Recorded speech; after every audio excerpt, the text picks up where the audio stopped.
Tests gotta be one of the most stupid things in school. Like, it does not make sense to me that I have to like memorize a month worth of work for one day. Also, finals make even less sense. Like, I have to memorize multiple months, like many, for one day. It does not make any sense. And like after studying, my brain is smoother than a damn marble. Now that I have finals pulling up, I've noticed that a lot of people are acting different, which made me think about how I've noticed how many people act differently during tests, and it's made me want to make this video. Comment down below which type of test taker are you guys. Now, the first type of individual during a test is the nerd. Now, the nerd is one of the few people who are actually hyped for a test, which is downright psychopathic, but there's come in two groups. In the first group, I do feel bad for because that is the group who will get sent to the gulag if they do not get an A on the test. Now, I don't understand why parents are put that much pressure on their children. I mean, I guess for a good future, but like one test isn't gonna make or break a future. But another group is the kids who actually like tests. Like, there's no shot you wake up in the morning and are hyped for a test. It makes zero sense. At least they're getting an A, so I can respect it, but it's still strange. Next type of person on this list, which could be similar to the nerd, is the person who just shows up and gets an A. Now, they're only similar to the nerd just because they get an A. They don't actually study, and it doesn't make any sense how they end up passing while doing nothing. And it's probably because they have like one of those photographic memories or something, but it just doesn't make sense to me. Like, that's kind of a cheat code low-key, but I can respect it, you know? The next type of person on a test is the lost person. Now, this person will walk into class all jolly and then look at the board and think they saw Casper. Like, low-key, they will be looking shocked as hell just because the board says test on it. And now, I don't understand how they didn't know there was a test, even though the teacher said there was a test a damn month ago. But they'll still walk in without knowing. And now these people will like look around, maybe ask for a few pencils, go to their buddy, see if they knew there was a test, and possibly try to find something to cheat off.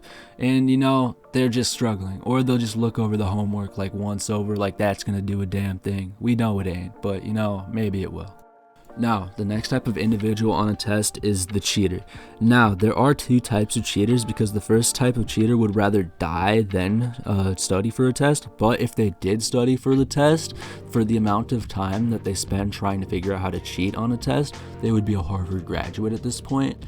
But low-key, they be coming up with some creative ways to cheat, and I can kind of respect it because usually most of the time they do get away with cheating just because they're good at it.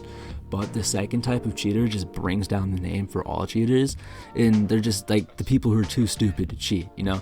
They only cheat because they're just lost on the test and had nothing else to do.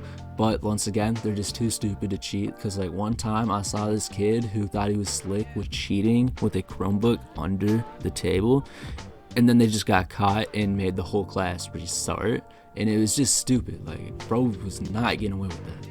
Now, the next type of person on the test is the person who finishes really quick.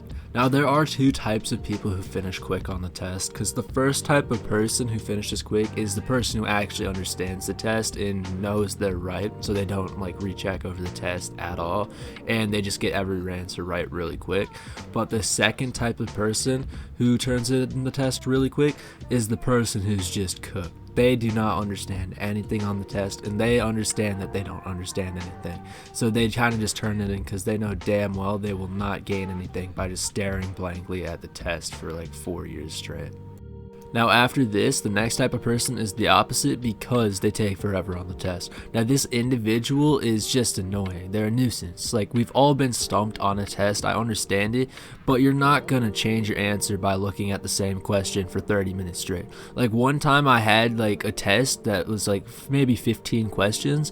Everyone was done within like 20-30 minutes. And we had to sit there for another 30 minutes because this kid just could not finish the test. Like, it's just so dumb, and I don't understand it. Like, you're not gaining anything. Next type of kid on the test is the person who asks questions. Now, I can understand asking maybe like one, maybe two questions, but this is the kid who asks a question for every part of the test, which I will not understand. But I mean, like, low-key, when they are asking a question, I will be eavesdropping on that shit just in case of like the stars align in my brain and I understand something from whatever the hell they're talking to the teacher about. But low-key, sometimes it be cooking and helping my test grade, But usually that doesn't do anything just because the teachers be gatekeeping like crazy. They'll say that, well, I can't answer it because it's on a test. And we know they can. Like, you should just point them in the right direction. They're not asking for the exact answer. They're just lost and need to be in the right direction. Now, the next type of kid during a test is that one obnoxious kid who starts deciding to play the drums on the desk for zero reason. Now, they're either doing this with a pencil or they're clicking their pen like crazy. Either way, it is mad annoying, and if you're that kid, just stop. Now, low-key, half of the time, I think this kid doesn't even actively know they're doing it. It's like muscle memory or something.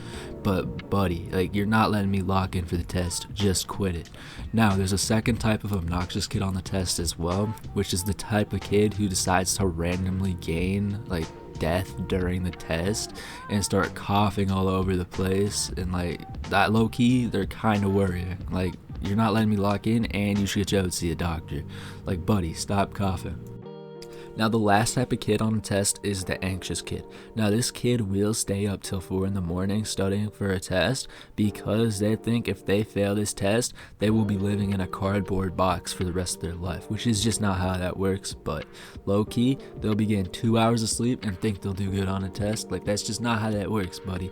You're not gonna get good grades when you have no sleep because you'll be tripping on the test. But the only time I understand being anxious about a test is when the teacher goes and looks at your test and then reminds the class to be like more careful about how they read a question. Like, low-key, that got me tripping about what I'm doing. Like, it got me rethinking everything.